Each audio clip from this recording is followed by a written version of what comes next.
بص، ظهوري في الفيديو ده قد يبدو غريب شوية لأن عربيتي النهاردة تاريخها سيء جدا، يعني تاريخها مش مبشر للغاية وأنا أموت في التلطيق تعال. ولكن عملت لها فيديو بعد ما العربية دي قعدت في السوق 5 سنين. 5 سنين ما اتكلمتش على العربية دي غير مرة واحدة وقلت محدش يشتريها. بعد 5 سنين ايه الوضع؟ تعالوا نشوف شيري اريزو 5 موديل 2025. العربيه دي للاسف الشديد اول ما نزلت كانت نازله مستورده من الصين، وكانت عامله قلق ومشاكل كتير جدا. كانت بتجيب فتيس وكانت بتحدف يمين وتحدف شمال والدنيا خربت خالص والناس اشتكت. حياتك بقى يا شكاوي في التوكيل والسوشيال ميديا اتقلبت وبتاع، لحد ما خرج علينا التوكيل وقال ان هو عمل سوفت وير للفتيس بتاع العربيه دي من سنتين او سنتين ونص تقريبا، وبرده انا سكت وما جبتش سيرتها عشان نجرب السنتين ونص دول العربيه دي وصلت لايه وعملت ايه. فتعالوا نتكلم 2025 وتعالوا نشوف هل العربيه لسه فيها مشاكل ولا المشاكل اتحلت.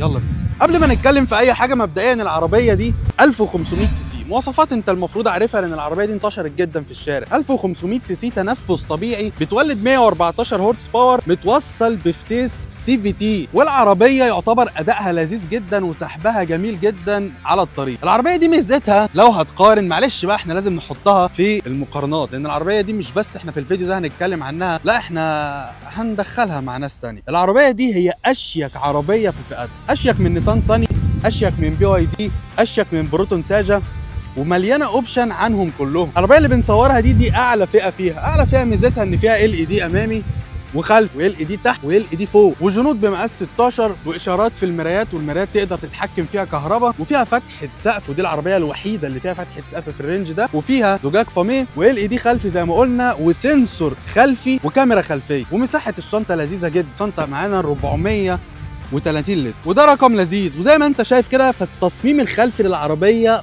برضه هو اشيك تصميم في الفئه دي بالفوانيس ال اي دي، والتصميم كله عالمي. فبصراحه كده لو انت بتدور على عربيه شيك، عربيه فيها اوبشن، عربيه فيها تصميم، محدش هيديك كل ده غير العربيه دي في الفئه بتاعتها، لان الفئه كلها مليانه عربيات للاسف تصميمها سيء جدا. التصميم الحلو اللي بنتكلم عنه ده مكمل معانا لو دخلنا جوه عربيه. من اول ما نفتح الباب هنلاقي الكواليتي بتاعت الباب كويس، في هنا جلد فرش، كمان جلد بخياطه حمراء. وعندنا بقى اللي مش موجود في اي عربيه في الفئه دي، مثبت سرعه، وفيها تحكم كمان في الطاره، وفيها 2 ايرباج واي بي اس واي بي دي، بس ما فيهاش اي اس بي، وفيها سنسور وكاميرا خلفيه. وادي كده ده منظر الكاميرا الخلفيه، برضه يعتبر هو افضل جوده من اي عربيه ثانيه في الرينج ده. كمان عندنا تكييف تاتش، وعندنا هنا شويه يعني مساحات تخزين، كاب هولدر ومساحه تخزين هنا، وشكل العدادات برضه مميز. بصراحه العربيه دي عباره عن تصميم من بره ومن جوه حلو، وما تدكش خالص ان العربيه دي سعرها قليل. انزل بقى فنان وتعالى نشوف المساحات الخلفيه عامله ايه. ده كده المساحات الخلفيه يا ريس. طبعا انا اصلا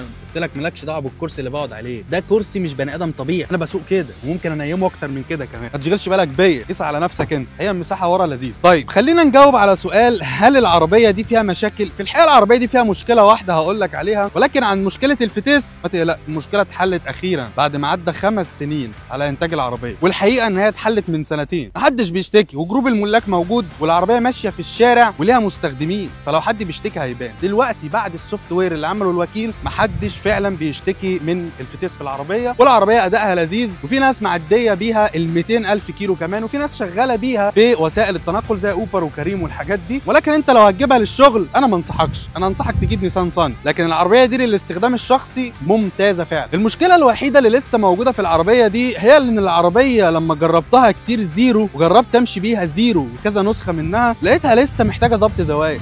العربيه بتخرج من المصنع فعلا محتاجه ظبط زوايا، بس عادي دي حاجه سهله. مع اول صيانه ليك في التوكيل هتطلب منهم يظبطوا لك الزوايا، وبيظبطوها مجانا، مش قصه. لكن القصه بالنسبه لي ان ما ينفعش اشتري عربيه زيرو والاقيها محتاجه ظبط زوايا، يعني خد بالك مننا شويه. وده كل اللي انت كنت محتاج تعرفه عنها. صراحه عربيه حلوه، وعربيه تصميمها حلو، وعربيه فعلا كان ناقصها ان مشكله الفتيس تتحل، وهتحل دلوقتي. وبعد مرور 5 سنين على العربيه انا اقدر ارشح لك العربيه دي بكل ثقه، اقول لك توكل على الله. لو بتفكر فيها اشتريها، استخدام شخصي كويسه، هتودي عيالك المدرسه، هتروح الشغل وتيجي كل يوم، حتى لو عايز تشتغل بيها هتشتغل، مش هتقول لا. بس لو للشغل انصحك بنيسان صني.